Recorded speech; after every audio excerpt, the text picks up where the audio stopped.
O tema dessa mensagem você pode acompanhar aí na projeção ou na sua Bíblia também, até depois eu vou falar do texto, mas o tema é Mistérios dos Poços Entulhados. Você que está acompanhando essa mensagem e esse tema, você já abriu algum poço na sua vida? Você que talvez morou no interior, os mais antigos vai lembrar, talvez você teve o privilégio de poder aí abrir um poço e ver a água ali brotando lá embaixo. Depois de um tempo você pôde colocar o balde e puxar a água e poder tomar daquela água gostosa, cristalina. Eu vou pedir ao Thomas, se for possível, consegue pôr a projeção, Thomas? Isso, maravilha. E aí você tem uma imagem de um poço que foi entulhado. Muito triste. Imagine a cena, você depois de ter aberto um poço, voltar ali depois de alguns anos e ver que aquele poço foi entulhado. Muitas pessoas jogaram areia, jogaram pedras dentro daquele poço e por esse motivo dali não sairia mais água nenhuma, porque ele foi entulhado. Pensando nesse assunto, nós vamos para o texto de Gênesis capítulo 26, dos versículos 12 a 19. Você pode acompanhar na Bíblia ou na projeção aí no seu celular ou na sua televisão. Então diz assim, Gênesis capítulo 26, do versículo 12 a 19. Semeou Isaque naquela terra, e no mesmo ano recolheu 100 por um, porque o Senhor o abençoava. Enriqueceu-se o homem, prosperou, ficou riquíssimo, possuía ovelhas e bois, e grande número de servos, de maneira que os filisteus lhe tinham inveja. E por isso lhe entulharam todos os poços que os servos de seu pai haviam cavado nos dias de Abraão, enchendo-os de terra. Disse Abimeleque a Isaque: aparta-te de nós, porque já és muito mais poderoso do que nós. Então Isaque saiu dali e se acampou no vale de Gerar, onde habitou. E tornou Isaque a abrir os poços que se cavaram nos dias de Abraão, seu pai, porque os filisteus os haviam entulhado depois da morte de Abraão, e lhes deu os mesmos nomes que já seu pai lhes havia posto. Cavaram os servos de Isaque no vale e acharam um poço de água nascente. Então imagine a cena de Isaque chegar em frente dos poços que haviam sido cavados por Abraão, no tempo de Abraão, e encontrá-los ali entulhados. É muito triste. Ele estava observando aquilo. E como introdução dessa mensagem, eu quero falar um pouco de uma parte do livro de Marcelo Aguiar, Nos Desertos da Vida. Esse livro eu li, muito, muito interessante. Ele diz o seguinte: na Palestina do século XIX a.C., água era sinônimo de vida e o poço, a maior riqueza que uma pessoa poderia ter. Então, era um sinônimo de vida e o poço era a maior riqueza que alguém podia ter. Qualquer um cujas terras possuíssem uma nascente ou uma cisterna seria temido ou invejado. Nos dias de hoje, avalia-se a riqueza de uma pessoa pelo tamanho de sua casa, pela quantidade de carros que adquiriu, pela sua conta bancária. Na época de Isaque, o homem era considerado rico se em sua propriedade houvesse um poço. O poço tornava possível a sobrevivência de pessoas e animais no deserto. Era o maior patrimônio de uma pessoa, de uma família. E além disso, tinha grande significado social na vida da comunidade. Em volta do poço, em volta dele, os encontros aconteciam. Então, se você, como eu falei no início da mensagem, teve o privilégio de abrir um poço, ou acompanhar, ou tomar água de um poço, e depois, infelizmente, chegou e encontrou ele entulhado, isso é muito triste, mas enfim, dentro dessa mensagem, nós temos aqui um grande significado da importância de um poço. Nós sabemos que nas cidades do interior, esses encontros, como no tempo de Isaac, no tempo de Jesus, era realizado em volta do poço, no interior, esses encontros acontecem nas pracinhas. Eu sou do interior de Paranavaí, e lá nós tivemos um tempo atrás, eu visitei Paranavaí depois de muito tempo, e fui lá na pracinha da Igreja Matriz. E aquela pracinha que está hoje, até hoje, tem um chafariz lá, onde nós, quando éramos crianças, dava a volta em torno da pracinha, daquele chafariz, acompanhando, olhando ali as pessoas, e ali era um encontro, de repente acontecia de alguns conseguirem ter namoradas, enfim, era um momento de encontro, era um momento social em volta daquela pracinha, em volta daquele chafariz. Nas grandes cidades, hoje, esses encontros é realizado muitas vezes em shopping, em cinema, embora não estejamos impedidos de ir ao shopping, cinema, mas enfim, temos essa questão de que o poço é muito importante. Em Israel, as pessoas se encontravam à beira do poço, ali elas se falavam e também muitos namoros tinham início. Olha só que interessante, na Bíblia, registra alguns encontros junto à fonte. Eliezer achou a esposa de Isaac, Rebeca, lá em Gênesis 24, 11 a 27. Foi junto a um poço. Jacó viu Raquel, com quem se casou, próximo de um poço. Moisés conheceu Zípora, sua esposa. Foi à beira de um poço que Jesus transmitiu à mulher samaritana palavras que transformaram a vida dessa mulher. Está lá em João 4, de 7 a 10. Então, diante de tudo isso, podemos concluir que os poços eram de grande importância naquela época, pois simbolizavam fontes de relacionamento e vida. Os poços eram de grande riqueza para as famílias. Podemos usar os poços também como um símbolo do casamento, como um símbolo da família. Porque os poços que simbolizam fonte de relacionamento e vida, por que será que eles foram entulhados? Por que será que eles foram aterrados ou entupidos? Porque muitos casamentos são atacados hoje. Vamos tentar contextualizar essa mensagem, essa realidade que aconteceu com Isaac. Por que muitos casamentos são atacados? Por que muitas famílias são demolidas?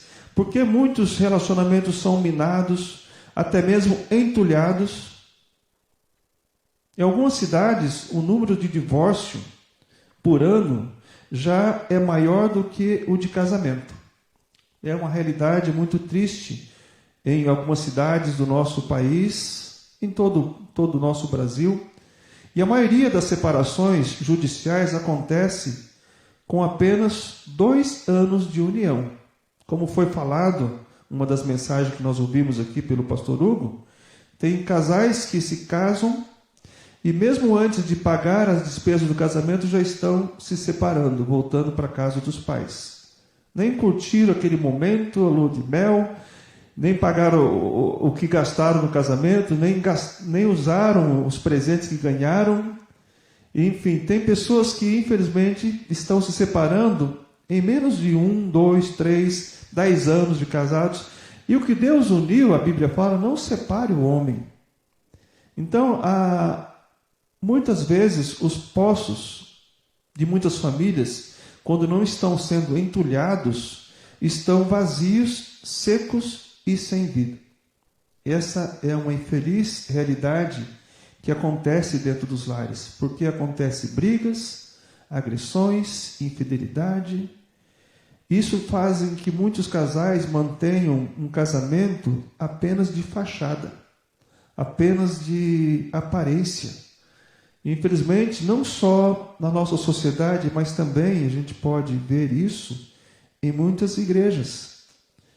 Quando nós nos reuníamos aqui, nós tínhamos situações em que os casais vinham para dentro da igreja, brigados, sentavam um aqui no banco da frente, outro lá no banco do fundo. Ou muitas vezes, quando chegavam no estacionamento, parecia que o estacionamento era um momento assim de milagre. A pessoa vinha, chegava na igreja, no estacionamento se reconciliavam e sentavam juntinhos, mas depois, por trás, muitas brigas, muitas discussões, Isso não é só na igreja local. Isso nós podemos observar em todas as igrejas. Infelizmente tem acontecido isso. Não é um caso, 2 ou 3. Você que está me acompanhando aí, com certeza já deve ter ouvido falar de muitas situações, de que muitos lares, muitas famílias, não têm apenas seus poços entulhados, mas também muitas famílias estão com seus poços vazios, secos, sem água. Hoje nós temos o racionamento de água, e como a água é importante. Nós estamos 2 dias sem água lá em casa. Na verdade, a caixa d'água tem, mas não está vindo da rua. E é muito triste você não ter água. Então, a pergunta que nós fazemos nessa mensagem: como está a sua família? Como está o seu casamento? Voltando ao texto de Gênesis 26, 12 a 19, nós podemos encontrar nessa história de Isaac algumas lições para as nossas vidas. E essas lições nos mostram alguns motivos pelos quais um casamento, uma família pode ter seus poços entulhados. E o primeiro motivo que nós podemos encontrar nesse texto, você pode ver comigo no versículo 14. Uma família, ela pode ser, conforme o versículo 14, ela pode ser invejada. Olha o que diz: possuía ovelhas e bois e grande número de servos, de maneira que os filisteus lhes tinham, o que diz no texto? Inveja. A prosperidade de Isaac despertou o sentimento de inveja nos filisteus. A felicidade de Isaac incomodava os filisteus de tal forma que a única maneira que eles acharam foi entulhar os poços, colocar areia naquilo que era fonte de vida para Isaac. Será que ainda hoje, em pleno século XXI, nós temos esse problema de inveja em nossa sociedade? Será que podemos dizer que todos à nossa volta torcem a favor da felicidade do nosso casamento, da nossa família? Eu diria para vocês, com certeza, nem todos torcem pela felicidade do seu casamento, da sua família.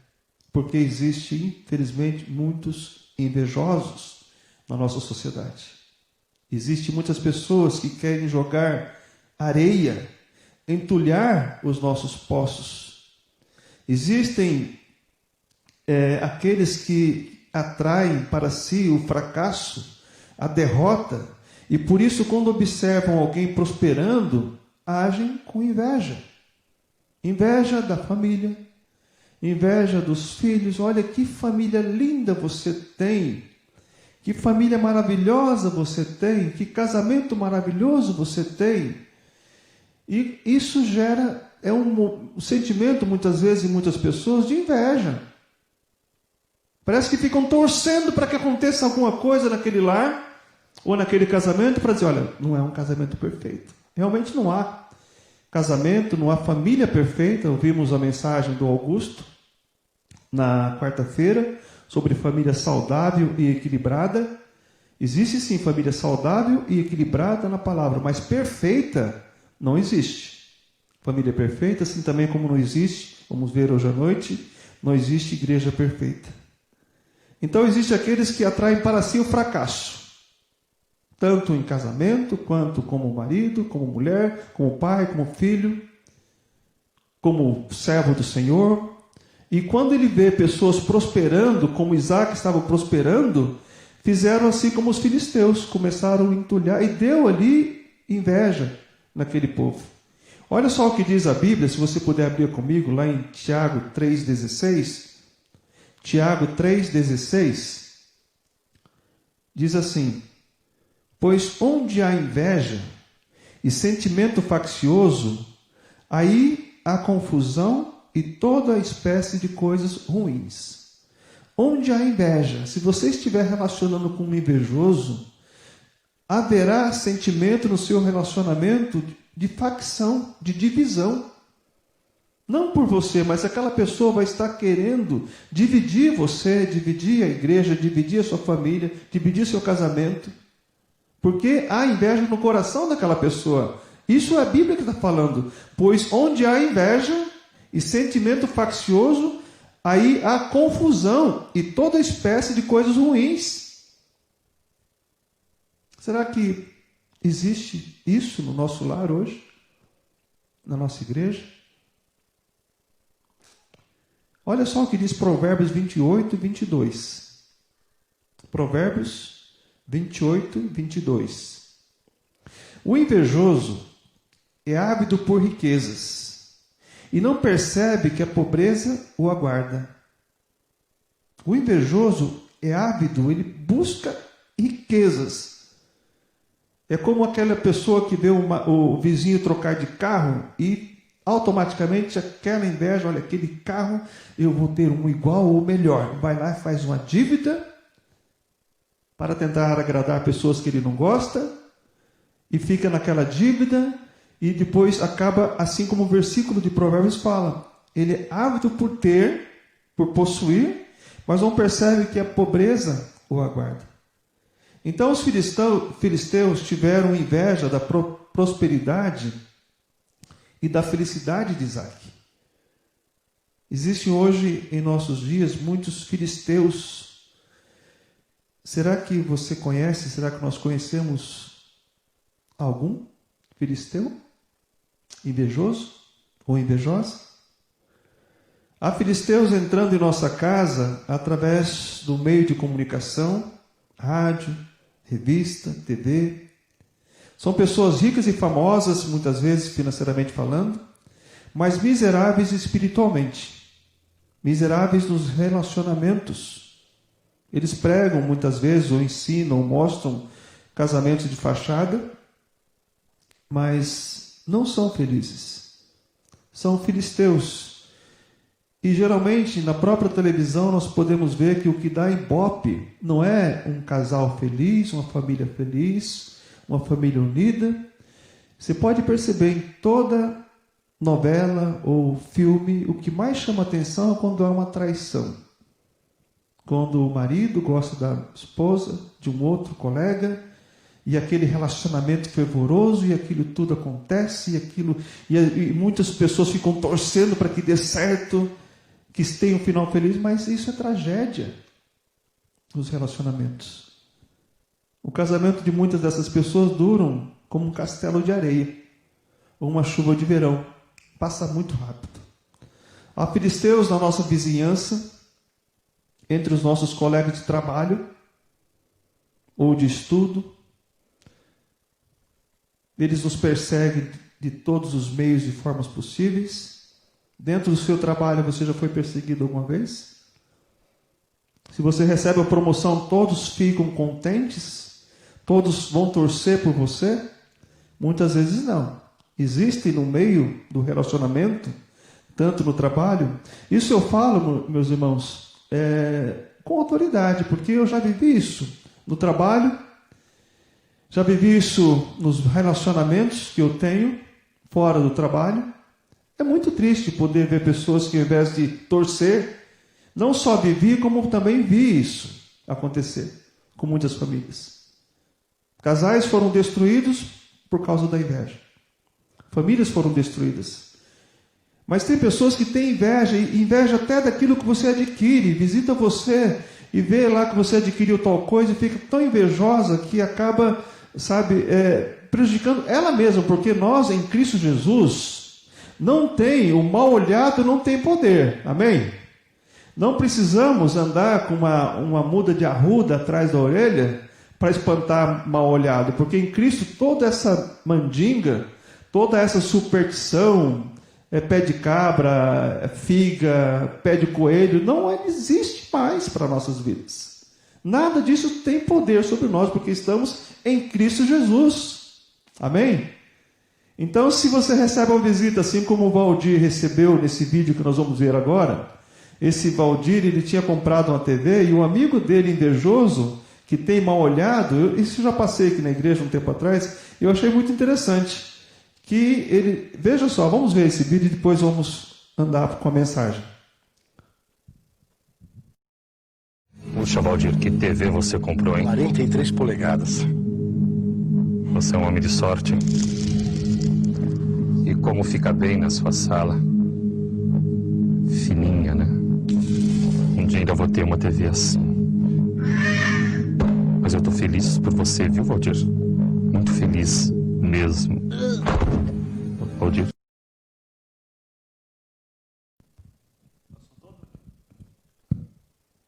Então, vocês viram aí? Não sei se deu para ver todo, porque aqui eu não consegui acompanhar. Mas ele visita o Valdir e começa a olhar para a televisão dele, falar da televisão. É isso que vocês viram aí? E depois acaba aí, até o Valdir entra em óbito por causa da inveja daquele seu vizinho, por causa da inveja daquela pessoa que visitou o Valdir. Eu diria para vocês que existem muitos filisteus em nosso meio. E até, eu diria que de forma infeliz, até no meio dos parentes, dos nossos parentes. Um casamento pode ser invejado, uma família pode ser invejada. O que fazer diante de uma situação de inveja? Devemos nos cercar de toda a proteção de Deus, dando ouvidos à palavra de Deus, não dando ouvidos e atenção aos invejosos. Devemos valorizar cada segundo, cada minuto, cada momento precioso em família. Isso não tem preço. Ainda mais pensando nessa situação que estamos vivendo hoje de pandemia e de isolamento social, o isolamento familiar e espiritual não pode acontecer. Temos que estar unidos. É muito comum, infelizmente, a gente ouvir ainda famílias que estão distantes, mesmo estando dentro do mesmo teto. É muito triste isso. E a inveja, nós devemos tomar cuidado para que não sejamos tomados dentro do nosso lar por esse mal que é a inveja. Olha essa imagem que nós colocamos ali. Essa imagem é um retrato de, infelizmente, muitos lares hoje, ainda hoje. A frase diz assim, eu achei na internet essa imagem, achei muito interessante para a mensagem. A inveja fraterna é um mal que pode durar a vida toda. Você conhece alguma história na Bíblia que fala que os irmãos tiveram inveja dos irmãos? Eu falo isso para famílias, pais que têm mais de um filho. Lembra da história de Jacó e Esaú? Isaac amava um, Rebeca amava outro. Um foi preterido, outro foi mais querido. Lembra da história do José do Egito, que tinha lá sua túnica maravilhosa, e depois tinha também os sonhos, e aqueles sonhos que ele falava, e os irmãos começaram a ficar com inveja dele, e começaram a persegui-lo. Será que existe inveja dentro do nosso lar? Pais, tome cuidado, se você tem mais de um filho, a não fazer aquela cena de preferir um e preterir o outro, porque isso causa no coração da criança uma mágoa muito grande, e aquilo passa muitas vezes para a vida inteira, e às vezes o filho não compartilha esse problema com vocês, pais. Eu conheço famílias que tiveram problemas seríssimos por causa do pai não dar mais atenção para um filho. Eu me lembro quando eu era criança, nós tínhamos de 5 irmãos, e era interessante que quando nascia um filho, meus pais sempre davam a preferência para o caçula. Era a bolacha que vinha na compra, não tinha iogurte naquela época, mas sempre era o melhor para o caçula. E os mais velhos ficavam com raiva. Mas isso passou, porque nós somos salvos em Cristo e muitos não ficaram contaminados por essa questão da inveja. Mas eu conheço também, no meio dos nossos parentes, de 2 irmãs, que uma delas faleceu e por inveja não tiveram mais relacionamento. Espero que esse mal da inveja não ataque a nossa família.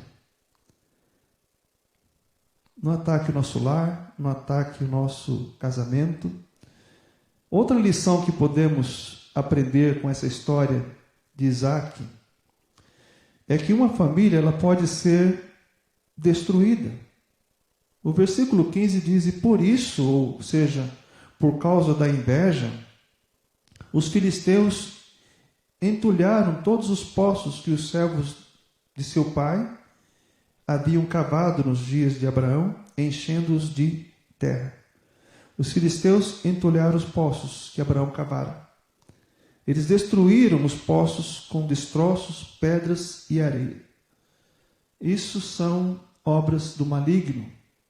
Vamos colocar assim, pessoas que agem como filisteus não estão agindo amando de Deus, com propósito de Deus, mas sim com propósito maligno.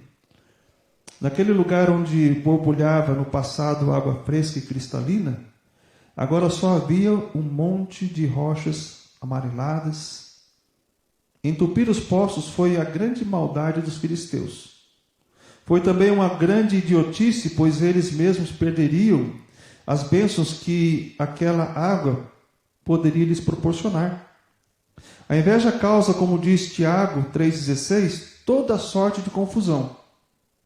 Porque por inveja, os filisteus abriram mão até mesmo da própria felicidade. Porque muitos lares que nós temos visto hoje, que são bênçãos, tanto de casais quanto de família, filhos, eles abençoam outras famílias também. Mas muitas vezes, quando entra a inveja, quando entra pessoas entulhando os poços, acabam destruindo aquela família, destruindo aquele relacionamento, porque agiu amando ou com propósito maligno, e aqui tudo acabou destruindo aquela família, aquele lar, aquele casamento. Quantos relatos nós podemos observar nos jornais de pessoas que matam, roubam, destroem famílias inteiras em nome da inveja?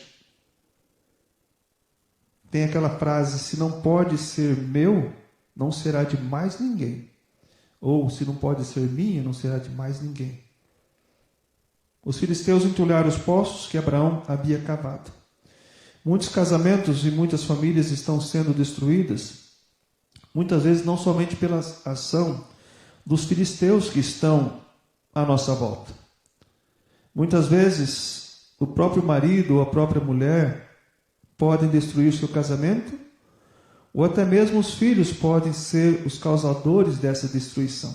Estamos falando sobre família, projeto de Deus, e temos que tomar cuidado com essas questões que nós estamos vendo de entulhadores de poços.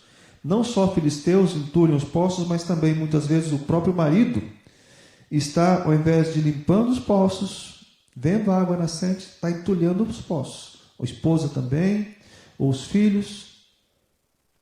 Isso que eu vou falar agora também está aí do livro, No Deserto da Vida. Diz assim, o marido destrói o seu casamento quando esquece do respeito, da atenção, do romantismo, da consideração, coloca em primeiro lugar os amigos, os parentes ou o trabalho, não tenta enxergar as coisas sob o ponto de vista da esposa. É um pouco difícil isso. Eu tenho 39 anos de casado e muitas vezes eu me pego nessa falha aqui de não enxergar segundo o ponto de vista. E muitas vezes a gente acaba destruindo um relacionamento por não procurar entender a esposa. Na verdade, a Bíblia não pede para entender a esposa, mas para amá-la, né? E também deixa que o sexo se desligue do amor. Isso é muito ruim dentro dos lares hoje, dos casamentos. O marido só quer aquilo, mas enfim, acaba muitas vezes desligando da atenção, do romantismo, do amor. É grosseiro com a mulher na frente dos outros. Isso acaba entulhando dentro do seu lar, dentro do seu casamento, muitas pedras dentro do seu poço, que é o seu lar. Acomoda-se a rotina. Isso os maridos destroem o casamento. Não para ouvir. Toma o amor por garantido em vez de conquistá-lo todos os dias. Cuidado, maridos. Agora que você conquistou, mantenha esse relacionamento com sua esposa.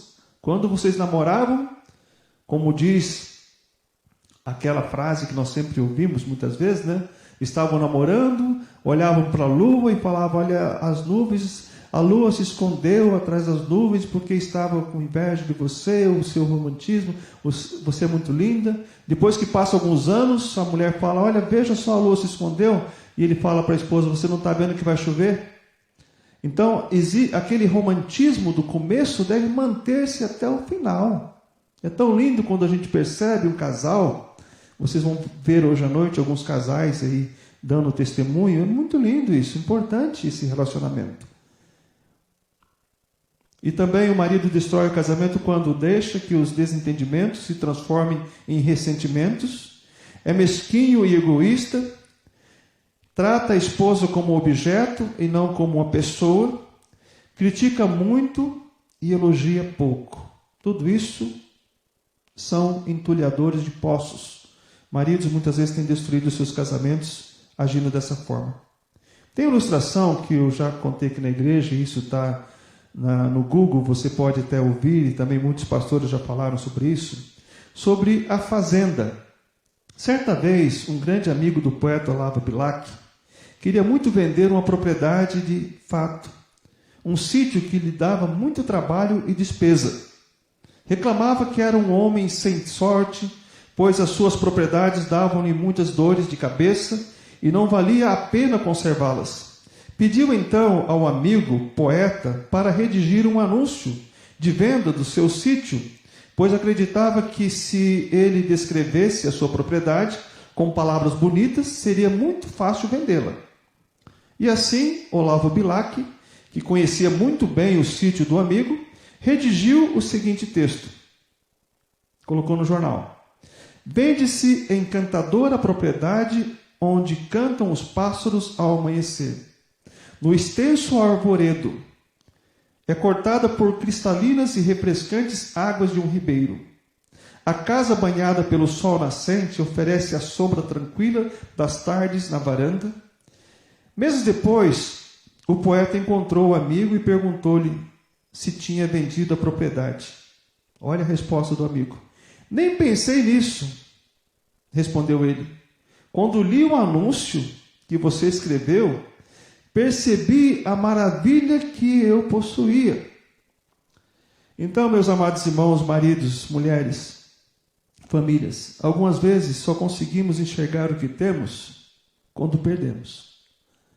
Muitas vezes são pessoas de fora do nosso lar que conseguem ver, enxergar muito mais fácil as qualidades da nossa família, ou as qualidades da nossa esposa, ou as qualidades do nosso cônjuge. Eu falo isso de forma abrangente, porque às vezes a pessoa não valoriza o que tem em casa e acaba destruindo o seu lar, os maridos, muitas vezes, por não valorizar a preciosidade que ele tem em casa. Aí vem um outro e acaba falando aquilo e acaba...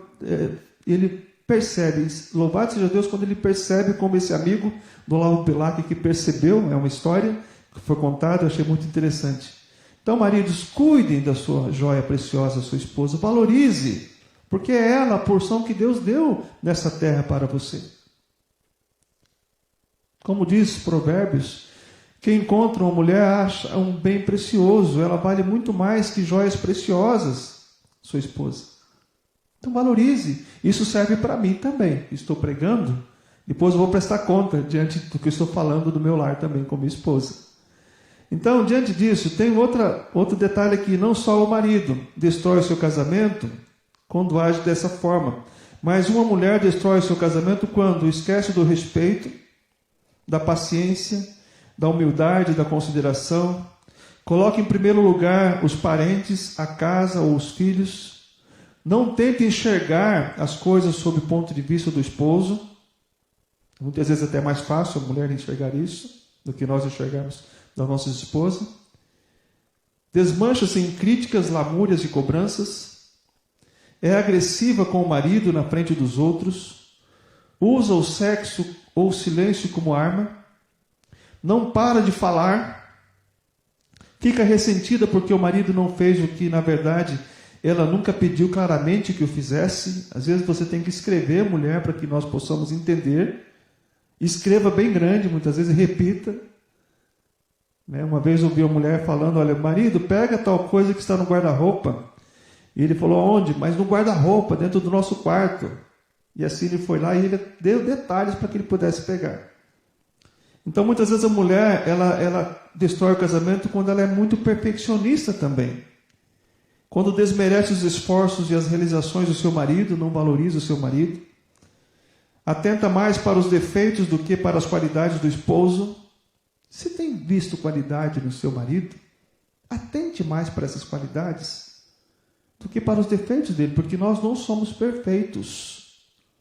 Homens, nós não somos perfeitos. Mulheres, seu marido não é perfeito. Então, procure atentar para as qualidades que ele tem. Então, não dá para culpar o mundo, o diabo e nem mesmo os filisteus pela falência de uma união, pela falência de uma família. Eles podem ser influência poderosa e nociva. É verdade. Mas a responsabilidade, em última instância, será sempre do casal. Quanto mais cedo admitirmos isso, maior será a possibilidade de conseguirmos salvar um casamento em crise, uma família em crise. Vamos perceber o que nós estamos realizando dentro do lar e corrigir os erros usando a palavra de Deus, não conselhos do mundo, mas conselhos de Deus, e com isso nós vamos ter uma família saudável, equilibrada, dentro da presença de Deus, e vamos com isso tirando os entulhos que foram colocados, tanto por filisteus, quanto por o diabo, ou tanto por nós mesmos. Vamos tirando esses entulhos dentro do nosso lar e reconstruindo o nosso lar e o nosso poço dentro dessa palavra. Então, a pergunta é: como está o seu casamento? Como está a sua família? Está firmado na rocha, livre de entulhos e sujeira? Então eu digo isso porque podemos aprender uma última lição dentro desse episódio de Isaac, que além de uma família ser invejada, além de uma família ser muitas vezes destruída, uma família pode ser restaurada. Aleluia, glória a Deus. Se você puder dar um glória a Deus aí, no seu lar, isso é muito bom, porque uma família ela pode ser restaurada. Voltando à cena de Isaac em frente aos poços entulhados, ele com certeza se entristeceu porque tudo parecia perdido. Todos os ventos sopravam contra. Imagine, ele olhava para os poços e se lembrava do quanto aqueles poços eram importantes para o seu pai e para a sua família. Quantas alegrias aqueles poços deram a eles. Então, por isso, ele deu uma ordem a seus servos. Olha só comigo lá no versículo 18 e 19. Então Isaac abriu os poços que se cavaram nos dias de Abraão, seu pai, porque os filisteus os haviam entulhado depois da morte de Abraão, e lhes deu os mesmos nomes que já seu pai ao legado. O legado que nós falamos semana passada. E lhes deu os mesmos nomes que já seu pai lhes havia posto. Cavaram os servos de Isaac no vale e acharam um poço de água nascente. Então, diante disso, ele deu essa ordem. E essa palavra de ordem que Isaac deu, nós podemos também ter aqui algo muito interessante para as nossas famílias. Quando estamos diante de uma situação difícil em nosso lar, a imagem que observamos hoje de muitos lares é de sofrimento, mágoas. Não cabe mais nada de tanto entulho que estão dentro dos lares e que estão atrapalhando nossa família. Parece não haver mais esperança. Palavra esperança. Ah, esperança. Diante de tudo isso, nós temos duas atitudes: ficar parados, usarmos aquela frase, ó dia, ó céus, ó azar, ou usar aquela frase, o que não tem remédio, remediado está. Não use essa palavra, não tenho esperança. Há esperança. Ficar parado não vai ajudar nada. Ou agir, buscar forças para restaurar os nossos poços, a nossa família. Como fazer essa restauração? Em primeiro lugar, dobre os joelhos. Imagine Isaac e seus servos tentando tirar os entulhos sem dobrar os joelhos. Imagine aquela cena da imagem do poço entulhado. Com certeza eles não iam tirar as pedras em pé. Eles dobraram os joelhos para tirar. E não somente ele Isaac, mas os seus servos também o ajudaram a desentulhar aqueles poços. Então, em primeiro lugar que eu vejo, dobre os joelhos, ore, clame, suplique a Deus em favor da sua família, do seu casamento, ore. A oração tem poder, nós temos visto o poder da oração. Mas além de orar, nós temos que agir, orar com ação, oração. Tire as pedras, não fique só na oração, no orar. Tire as pedras. Imagine Isaac e seus servos tirando as pedras. Com certeza as mãos deles ficaram desgastadas e até feridas também. É impossível tirar pedras com as mãos sem se ferir. Então, muitas vezes você vai ter que confrontar, falar daquele seu erro, ou confrontar a pessoa que está convivendo com você dentro do seu lar e falar: olha, aquilo que você fez magoou muito, me machucou muito, mas eu quero a restauração. E orar para que a pessoa que está ouvindo isso reconheça o erro e fale: olha, eu errei, eu pequei, eu te amo. Aí há a restauração. As feridas vão ser abertas, mas elas serão restauradas. E quando começamos a tirar os entulhos que estão entupindo os nossos poços, o nosso casamento, a nossa família, com certeza vão nos ferir. Mas essa ferida, a ferida que não for cutucada, ela vira gangrena. É uma grande verdade. Se você tem uma ferida e não tratar ela, vai piorar. Então, quando começar a ferir, você trate com a palavra de Deus, com oração, e com isso vai restaurando o seu lar. Não fique com casamento, com a família de fachada. E não mire também o seu casamento, a sua família, no casamento da família do seu vizinho ou da pessoa que tem te visitado, que tem um casamento feliz, abençoado. Não firme-se nesse casamento. Sim, ouça os conselhos que eles dão para você, de como eles conseguiram vencer e chegar até aqui nesse casamento. É tão bom ouvir pessoas que estão casados há 30, 40, 50 anos e perguntar: como é que vocês chegaram a tanto tempo juntos, mesmo mulher, mesmo marido? Geralmente eles falam renúncia, sacrifício, muitas feridas, amor acima de tudo, perdão, respeito, oração. Quando são cristãos, falam isso. Você quer isso para a sua família? Restauração? Então dobre os seus joelhos e tire as pedras. Para restaurar a sua família, tem um terceiro passo. Peça ajuda. Peça ajuda. Será que Isaac conseguiria tirar todo aquele entulho sozinho? Não iria conseguir. Peça ajuda, como ele pediu aos servos aqui, olha, os servos, no versículo 19. Servos, no versículo 18, na verdade. Nos ajude a tirar esses entulhos. Servos, o texto fala servos. Quando você pede ajuda, no versículo 19, quando você pede ajuda para pessoas que não são servos, eles não vão te ajudar a desentulhar os seus poços.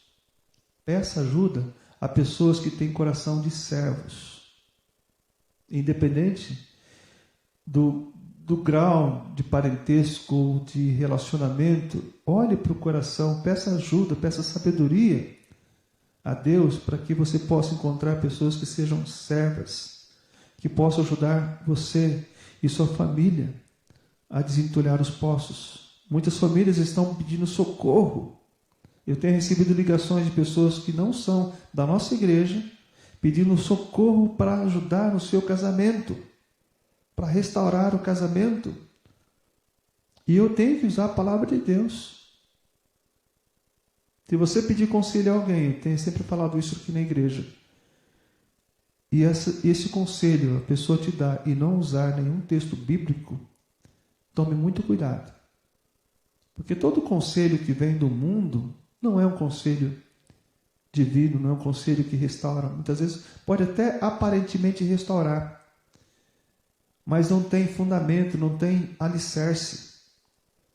Então, quando você buscar tirar as pedras, peça ajuda de pessoas que são servas de Deus. Concluída essa mensagem, termino com 2 perguntas. Como está o seu casamento e como está a sua família? Existem muitos, os seus poços estão com água nascente, cristalina, assim como diz o texto aqui, versículo 19, e cavaram os poços de Isaque no vale e acharam um poço de água nascente. O contexto aqui vai falando que eles tiveram muitas dificuldades depois, porque houve contenda diante da abertura dos poços, mas no final eles tiveram os poços de água nascente. Mas vai acontecer muitos desentendimentos, mas vamos procurar buscar a ajuda de Deus, orar, fazer a nossa parte como esposo, como esposa, como filho, e com certeza a restauração vem. Os poços serão desentulhados, serão limpos e haverá água nascente. Amém? Nós vamos terminar orando. Mais uma oração, logo após teremos um louvor. Vamos pedir para que Deus confirme essa palavra. Pai de amor, nós te agradecemos pela tua palavra que ouvimos essa manhã, pela forma com que o Senhor conduziu o culto, ó Deus, em cada detalhe. E tudo aquilo, ó Pai, que foi dito, que foi falado, que não agrada o Senhor, que o Senhor possa corrigir, ó Deus, possa nos ajudar. Que o Espírito Santo, ó Deus, venha agir em nossos corações, em nossos casamentos, em nossas famílias, para que possamos valorizar aquilo que nós temos, ó Pai, que é uma família. E nos ajude a restaurar. Não permita, ó Pai, que tenhamos os nossos poços entulhados por pessoas que tenham inveja, por filisteus, ou que nós mesmos, ó Pai, não tenhamos inveja dentro do nosso próprio lar. Pai, nós rogamos pelos pais que têm mais de um filho, que possam tomar cuidado no relacionamento, para que não brote, ó Deus, brote dentro do lar uma raiz de amargura, uma inveja. Pai, abençoe cada família, ó Deus, cada casal, que possam aprender as suas responsabilidades de manter o seu casamento, manter os seus poços limpos, ó Pai, com água cristalina. E que o Espírito Santo, ó Deus, tenha liberdade de agir plenamente em nossas vidas, que possamos confiar no Senhor. Nós te pedimos isso no nome de Jesus Cristo. Amém, amém e amém.